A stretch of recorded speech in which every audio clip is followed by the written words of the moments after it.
बिस्मिल्लाहिर्रहमानिर्रहीम। इंसान के लिए 5 तरह के आलिम हैं। आलम अरवाह, आलम दुनिया, आलम बरज़ख, आलम हश्र और आलम आखिरत। हर इंसान को उन सबसे गुजरना है। ये अलग बात है कि हर एक जगह पर क़याम की मुद्दत अलग अलग होती है। अल्लाह ताला ने इंसान के एक आलम से दूसरे आलम में मुंतकिल होने के लिए मुख्तलिफ असबाब पैदा किए हुए हैं, जैसा कि आलम अरवाह से आलम दुनिया में आने का सबब वालिदैन, आलम दुनिया से आलम बरज़ख में जाने का सबब मौत, आलम बरज़ख से आलम हश्र में जाने का सबब सूरह इसराफील और आलम हश्र से आलम आखिरत में मुंतकिल होने का सबब ईमान या कुफर है। आज का हमारा मौजू आलम बरज़ख है, जिसमें हम जानेंगे कि आलम बरज़ख की ये ज़िंदगी कैसी है, वहाँ पर लोग कैसे रहते हैं, लोग वहाँ पर क्या खाते पीते हैं और क्या दुनिया के मामलात को भी लोग वहाँ पर याद रखते हैं। आज हम उन्हीं सब सवालात के जवाबात कुरान और हदीस की रोशनी में जानने की कोशिश करेंगे। नाज़रीन, आलम बरज़ख की अहमियत का अंदाज़ा इस बात से लगाएं कि इससे पहले भी 2 आलम हैं और बाद में भी 2। नबी करीम सल्लल्लाहु अलैहि वसल्लम नाम की हदीस मुबारका है कि अगर अल्लाह पाक के नज़दीक दुनिया की कुछ हैसियत होती तो मच्छर के पर बराबर भी इसमें किसी काफिर को पानी का एक घूंट ना पीने देता। यानी अंदाजा करें कि जिस आलम दुनिया में हम मौजूद हैं उसकी अहमियत क्या है। खैर, दुनिया व आखिरत में मौजूद जो आलम है वो बरज़ख कहलाता है। बरज़ख के लफ्ज़ी माने आर या पर्दा के हैं। इंसान की मौत से लेकर क़यामत में उठने तक का वक्फा बरज़ख कहलाता है।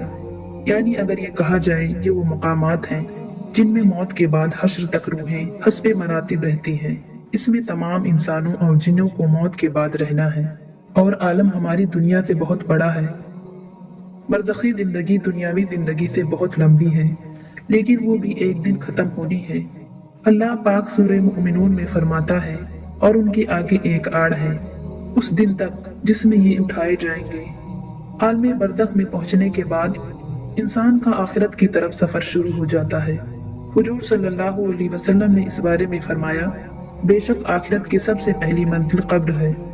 अगर कब्र वाले ने इससे निजात हासिल कर ली तो बाद का मामला भी आसान होगा, और अगर इससे निजात ना पा सका तो बाद का मामला ज्यादा सख्त है। जब रूह आलम बरज़ख में पहुंचती है तो उसमें भी 2 मुकाम है। एक का नाम है इल्लीयीन, जिसमें नेक रूहों को रखा जाता है, और दूसरी जगह का नाम है सिज्जीन, जिसमें बदकार या काफिर रूहों को रखा जाता है। तमाम रूहें क़यामत के दिन तक यहीं पर रहेंगी और फिर क़यामत के दिन अपने हिसाब किताब के बाद अपने असल मुकाम यानी जन्नत या दोज़ख में दाखिल होंगी। रवायत में आता है कि इंसान की वफात के बाद कब्र में रूह को फिर से मादी जिस्म के साथ मुंसलिक किया जाता है, जहाँ पर मुनकर नकीर सवालों जवाब करेंगे। अगर तो सवालात के जवाबात सही दिए तो फिर आसमान से आवाज आती है, मेरे बंदे ने सच कहा, इसके लिए जन्नती बिछौना बिछा दो, उसे जन्नती लिबास पहना दो, इसके लिए जन्नत की तरफ से दरवाजा खोल दो। कब्र के अंदर ही जन्नत की तरफ दरवाजा खुल जाएगा। वहां से उसे हवा की झोंकी और खुशबू भी आती रहेगी और हदे नजर इसकी कब्र को कुशादा कर दिया जाएगा। लेकिन अगर सवालात के जवाबात सही ना हुए तो फिर उसके लिए कब्र में ही जहन्नम का बिछौना बिछा दिया जाता है। जहन्नम की गर्मी उसे हर वक्त महसूस करवाई जाएगी और उसकी कब्र इतनी तंग हो जाएगी कि पसलियां आपस में धंस जाएंगी। इसी तरह अमाल के हिसाब पर अगर तो नेक रूह है तो 2 खूबसूरत नूरानी फरिश्ते रूह को अलीयीन में छोड़ देते हैं, और अगर अमाल बुरे हों तो 2 खौफनाक तेज नुकीले दांतों वाले फरिश्ते बुरे इंसान की रूह को सिज्जीन में डाल दिया जाता है। सिज्जीन क्योंकि बुरी और बदकार रूहों का ठिकाना है, इसलिए वहां पहुंचकर उन बुरी रूहों पर अजाब आना शुरू हो जाता है, जबकि इल्लीयीन में मौजूद रूहों पर कोई पाबंदी आयद नहीं होती और वो बागनुमा एक जगह पर एक दूसरे के साथ मौजूद होती हैं। नेक रूहें इल्लीयीन में एक दूसरे के साथ रहती हैं और एक दूसरे को पहचानती भी हैं, जबकि सिज्जीन वाली बदकार रूहें कैदो बंद में मुब्तला अजाब का मजा चखती हैं। इल्लीयीन में मौजूद रूहें एक दूसरे को देख कर खुश होती हैं, एक दूसरे से बातें करती हैं और दुनिया के हालात को याद करती हैं, जो वक्त उन्होंने दुनिया में गुजारा, और नई आने वाली रूहों से अपने प्यारों की खबर भी लेती हैं कि मेरा फला रिश्तेदार दुनिया में किस हाल में है। अगर नई आने वाली रूह ये कहे कि तुम्हारा फला रिश्तेदार तो कब का मर चुका है, मगर वो यहाँ इल्लीयीन में नहीं पहुंचा, तो ये नेक रूह समझ जाती है कि इसको सिज्जीन में बेच दिया गया होगा। नेक रूहें अपने रिश्तेदारों का इंतजार एलियन के अंदर बिल्कुल ऐसे ही करती हैं जैसे कोई अपने घर से दूर अपने घर वालों से मिलने का इंतजार करता है।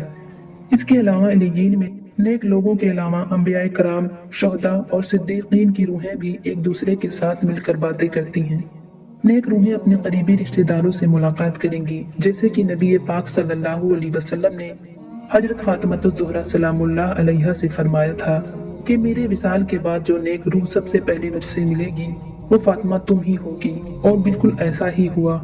और आप सल्लल्लाहु अलैहि वसल्लम के विसाल के 4 या 6 महीने के बाद हजरत फातिमा सलामुल्लाह अलैहा हुजूर सल्लल्लाहु अलैहि वसल्लम से जा मिली।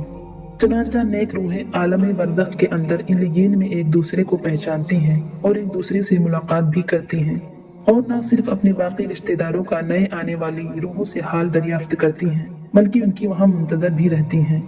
नाज़रीन, ये याद रहे कि आलम बरज़ख में रूहें आलम महशर कायम होने तक रहेंगी, यानी क़यामत के दिन तक रूहों का क़याम आलम बरज़ख में रहेगा, और क़यामत का ही वो दिन होगा जब रूहों को जिस्मों में मुंतकिल करके उठाया जाएगा। फिर हिसाब किताब के बाद जन्नत या जहन्नम में डाल दिया जाएगा, और फिर वही मुस्तकिल ठिकाना होगा।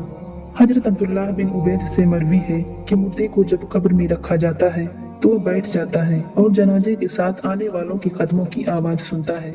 सबसे पहले उसकी कब्र उससे कलाम करते हुए कहती है, ए इब्ने आदम, तेरा बुरा हुआ, क्या तुझे मुझसे डराया नहीं गया?